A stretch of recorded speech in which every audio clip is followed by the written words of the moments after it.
From the Wisconsin Taxpayers Alliance, Thursday, January 2nd, 2014. A brief interview with Todd Berry, President.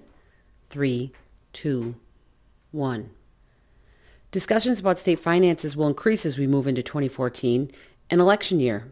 A new report from the Wisconsin Taxpayers Alliance explores political tricks that often confuse citizens. Mr. Berry, what does the report say?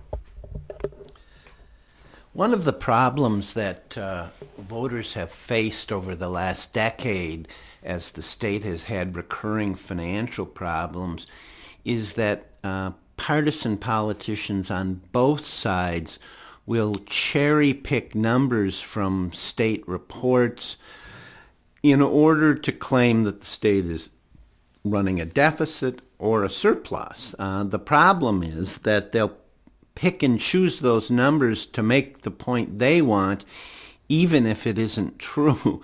And so this report really was done to give voters and citizens a little heads up that they need to pay attention in the coming months. Why are these state finance issues so confusing?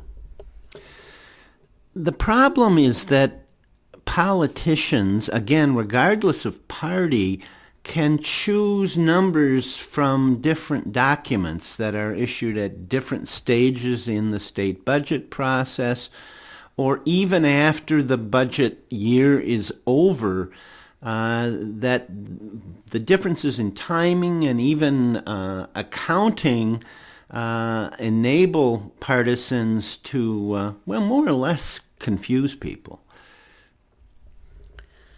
Did the state end 2013 with a surplus, or was it a deficit?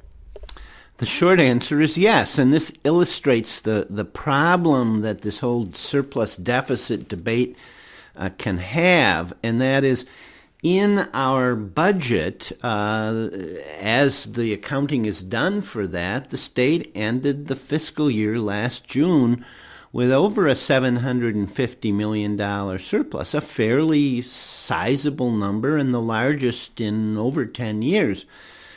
The problem is that when you take those same numbers and give them to CPAs in the state controller's office and they apply some stricter accounting rules to these numbers, you conclude on state financial statements, which are official documents that people around the country look at, that Wisconsin ran a $1.73 billion general fund deficit. Now, is that good news or bad news? Well, the good news is we've cut that from $3 billion 2 years prior, so we've certainly moved in the right direction.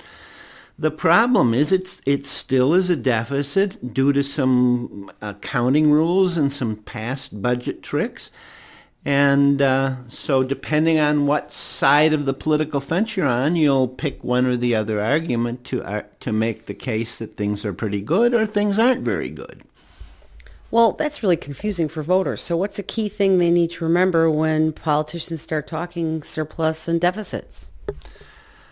The key thing is when you hear the word surplus or deficit or state budget or state finance, I would immediately raise my guard and say to myself, I'm not necessarily going to believe whatever I'm told, even if I happen to like the politician. Because the politicians are going to pick and choose numbers to tell the story that they want to tell. So be on guard, be a critical consumer of numbers that are trotted out by partisan activists and politicians. Thank you, Mr. Berry. That's Todd Berry, President of the nonprofit, nonpartisan Wisconsin Taxpayers Alliance. For more information, go to www.wistax.org. That's www.wistax.org.